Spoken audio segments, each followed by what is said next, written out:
രാഷ്ട്രീയത്തിനപ്പുറം രാഷ്ട്രത്തിന് പ്രാധാന്യം നൽകിയാണ് RSSന്റെ പ്രവർത്തനമെന്ന് സർസംഘചാലക് ഡോക്ടർ മോഹൻ ഭാഗവത്.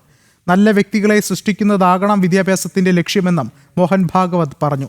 ഭാരതം ലോകത്തെ നയിക്കുന്ന സമയം വന്നിരിക്കുന്നതായി ഡൽഹിയിലെ വിജ്ഞാൻ ഭവനിലെ പ്രഭാഷണ പരമ്പരയുടെ തുടക്കത്തിൽ അദ്ദേഹം പറഞ്ഞിരുന്നു. കൂടുതൽ വിവരങ്ങളുമായി ജിഷ്ണു കൃഷ്ണൻ ചേർന്നുണ്ട്. ജിഷ്ണു, എന്തൊക്കെയാണ് മറ്റു വിവരങ്ങൾ? RSSന്റെ ശതാബ്ദി വർഷത്തിൽ ഡൽഹിയിൽ വിജ്ഞാൻ ഭവനിൽ സർസംഘചാലക് ഡോക്ടർ മോഹൻ ഭഗവത് നടത്തിവന്ന പ്രഭാഷണ പരമ്പര അവസാനിച്ചു. ഇന്ന് അദ്ദേഹം മാധ്യമങ്ങളുടെ ചോദ്യത്തിന് ഉത്തരം പറഞ്ഞു. പ്രധാനമായും വിദ്യാഭ്യാസ മേഖലയുമായി ബന്ധപ്പെട്ട കാര്യങ്ങൾ, രാജ്യത്തിൻ്റെ മുൻപോട്ട് പോക്കിന് ഏറ്റവും കരുത്തു പകരാൻ സാധിക്കുക നല്ല വിദ്യാഭ്യാസത്തിലൂടെയാണ്. വിദ്യാഭ്യാസം എന്നുള്ളത് വെറും സാക്ഷരത മാത്രമല്ല, നല്ല വ്യക്തികളെ, നല്ല മനുഷ്യരെ രൂപപ്പെടുത്തുന്നതാകണം, സൃഷ്ടിക്കുന്നതാകണം വിദ്യാഭ്യാസത്തിൻ്റെ ലക്ഷ്യം എന്നുള്ളതാണ് സർസംഘചാലക് ചൂണ്ടിക്കാട്ടിയിട്ടുള്ളത്.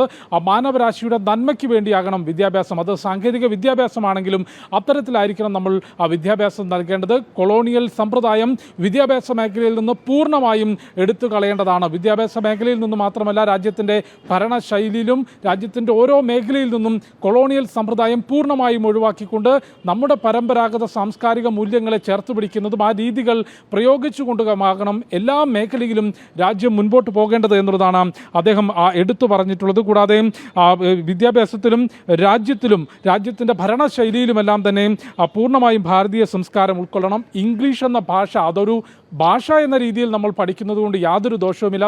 എന്നാൽ നമ്മൾ ഇംഗ്ലീഷുകാർ ആകേണ്ടതില്ല എന്നുള്ളതാണ് സർസംഘചാലക് വ്യക്തമാക്കിയിട്ടുള്ളത്. കൂടാതെ ഈ 3 ദിവസത്തെ പ്രഭാഷണ പരമ്പരയുടെ തുടക്കത്തിൽ തന്നെ അദ്ദേഹം സൂചിപ്പിച്ചത് RSSന്റെ കഴിഞ്ഞ 100 വർഷത്തെ പ്രവർത്തനവും ഇനിയുള്ള പ്രവർത്തനവും രാഷ്ട്രത്തിൻ്റെ പുരോഗതിക്ക് വേണ്ടിയാകും.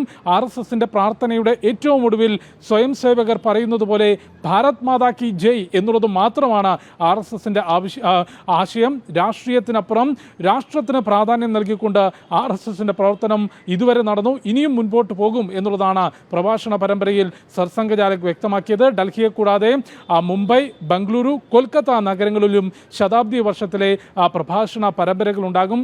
100 വർഷം പിന്നിടുന്നൊരു സംഘടന വലിയ ആഘോഷങ്ങൾക്കപ്പുറത്തേക്ക് സമാജത്തിലേക്ക് കൂടുതൽ ആഴ്ന്നിറങ്ങുന്നതിനും സമാജ സേവനത്തിനും സമാജത്തിൻ്റെ മുൻപോട്ട് പോക്കിന്, ഗുണകരമായ മുൻപോട്ട് പോക്കിന് ഉതകുന്ന പ്രവർത്തന പരിപാടികൾ, കാര്യപരിപാടികളാണ് ഈ 100-ാം വർഷത്തിൽ സംഘം ആവിഷ്കരിച്ചിട്ടുള്ളത്.